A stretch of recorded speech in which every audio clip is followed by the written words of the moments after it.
रमन और नींद की गोली। एक दिन रमन के दफ्तर में, आओ सब 12 बजे वाला फिल्म शो देखने चलें।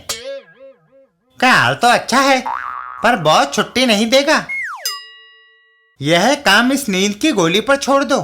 भीखू अभी जब दफ्तर में चाय बांटेगा तो यह गोली उस बुड्ढे खोसट की प्याली में डाल देगा। इस गोली से बॉस कम से कम 3 घंटे तक सोया रहेगा, जबकि हम 2.5 घंटे में ही लौट आएंगे। रमन भीखू को वह गोली देता है। भीखू, यह लो गोली और अपना काम शुरू कर दो। भीखू गोली लेकर वहां से चल देता है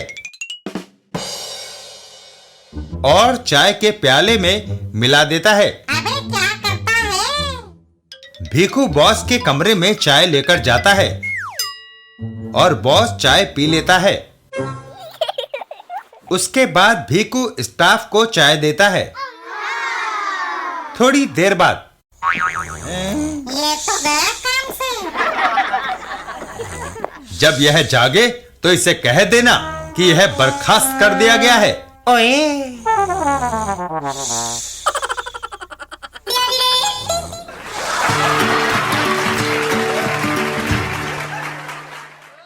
चाचा चौधरी और राजा की मूछें। एक दिन चाचा चौधरी साबू और डगडग, चाचा जी, आगे कौन सा प्रदेश आएगा? कदन राज्य साबू। रुको, हमारे राज्य में प्रवेश करने से पहले बताओ, क्या तुम्हारी मूछें हैं? क्यों नहीं, देखो हम दोनों की है। दरवाजा खुल जाता है तो अंदर जा सकते हो। दोस्त, एक बात बताओ, दूसरे देशों में दाखिल होने से पहले सरकार पासपोर्ट देखती है।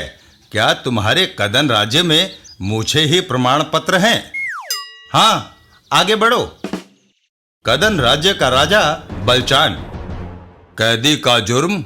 महाराज, इसने अपनी मूछें सफाचट करवा दी। हमारे राज्य के कानून के मुताबिक यह अपराध है। बिना मूछों के कोई पुरुष मर्द नहीं। महाराज, मुझे नाटक में गौतम बुद्ध का रोल करना था, इसलिए अपनी शक्ल वैसी करने के लिए मैं मजबूर हो गया था। कैदी का सिर कलम कर दो। महाराज, क्षमा। हत्या का अपराध ही माफ किया जा सकता है, पर बिना मूछों वाले को नहीं। कदन राज्य में सिर्फ मूछों वाले जवां मर्दों को रहने का हक है। चलो। मैं मरना नहीं चाहता। कुछ दूर। क्यों बहन, सब्जी मंडी किधर है? आगे चले जाओ। अरे, तुम औरत नहीं मर्द हो। तुम्हारी आवाज से मुझे शक हुआ था। मूछों पर तेल लगाते समय मैंने गलती से बाल सफा लोशन मल लिया। कानून मुझे पकड़ ना सके, इसलिए मैं बुर्का ओढ़ कर रहता हूँ। तुम्हें मेरे साथ महाराज के पास चलना होगा। ओह, मेरे दिन पूरे हो गए। अजनबी, तुम्हारी वजह से मुझे अपनी जान से हाथ धोना पड़ रहा है। राजा के दरबार में। अपराधी का जुर्म? महाराज, यह बिना मूछों वाला है। क्या मुजरिम को अपनी सफाई में कुछ कहना है? महाराज, अगर इजाजत हो तो मैं अपराधी की तरफ से कुछ कहूं। इजाजत है। कोई मूछें रखे या ना रखे, यह व्यक्तिगत है। राज्य को इसमें दखल नहीं देना चाहिए। जिसने मूछें नहीं रखनी वह हमारे राज्य से निकल जाए, यही कानून है। समझे छोटे आदमी? लेकिन महाराज, आपकी मूछें जूओं का घर है। झूठ, यह सच है। मैं जू पकड़ कर दिखा सकता हूं। अगर झूठ निकला तो तुम्हें भूखे शेरों के आगे डाल दिया जाएगा। चाचा चौधरी ने राजा की मूछें झपट ली। ये गई जिन पर तुम्हें नाज था। कमबख्त, ये क्या किया? देखो, जिसकी अपनी मूछें नहीं है उसे दूसरों को सजा देने का क्या हक है? राजा की नकली मूछें? लेकिन तुमने कैसे पहचाना कि मेरी मूछें नकली है? तुम्हारी भौहें सफेद थी, इसलिए मैंने सोचा मूछें काली कैसे हो सकती हैं? चाचा चौधरी का दिमाग कंप्यूटर से भी तेज चलता है। राजा बलचान, अब बताओ तुमने यह ढोंग क्यों किया?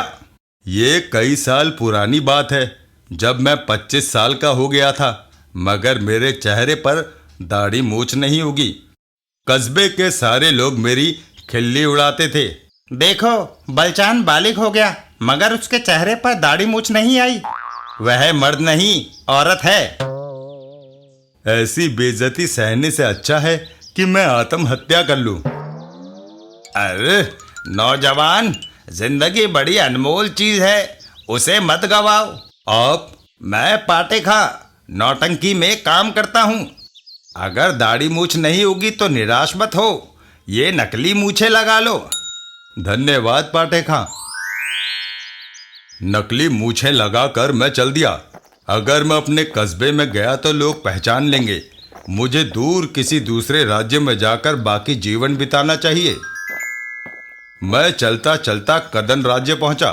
नौजवान, मेरे साथ चलो, महाराजा वीरजान तुम्हें पुरस्कार देंगे। अब मैं चैन से मर सकूंगा। नौजवान की मूछें मेरी मूछों से ज्यादा लंबी हैं। मैं इसे अपना उत्तराधिकारी नियुक्त करता हूं। और तब से इस राज्य में मूछ कानून चला आ रहा है, मगर आज से मैं इस कानून को खत्म करता हूं। अपराधी को आजाद किया जाता है।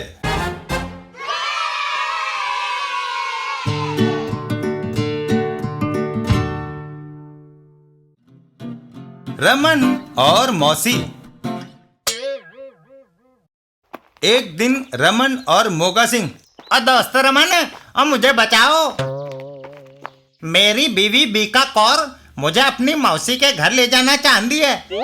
मैं वहां जाने की बजाय घर में बैठकर टीवी देखना चाहता हूँ, और मैं क्या करूं? मोगा सिंह, तुम्हें इस तरह बीवी से डरना नहीं चाहिए। तुम मर्द हो और घर के बॉस। जहां हमारी मर्जी हो वहां जाए, जहां ना हो वहां ना जाए। पत्नी कौन होती है घसीट कर हमें अपने रिश्तेदारों के घर में परेड कराती फिरे? तुम इसी वक्त जाओ और रौब से हुक्म दो कि तुम अपने घर में रहना चाहते हो। रमन की बात सुनकर मोगा सिंह वापस चल देता है। और ठीक है, मैं जानता हूँ। घर के बाहर, हाजी, मेरी मौसी का फोन आया है। उनका परिवार कहीं बाहर जा रहा है। अब हमें वहाँ नहीं जाना है। कमाल है। इधर रमन और कमली। रमन, मेरी मौसी ने हमें चाय पर बुलाया है। कमली, तुम वहां चली जाओ, मैं वहां जाकर क्या करूंगा? ये सुनते ही कमली रमन का कान उमेट कर उसे ले चलती है। तुम्हें वहाँ मेरे साथ जाना है, समझे? बेचारा रमन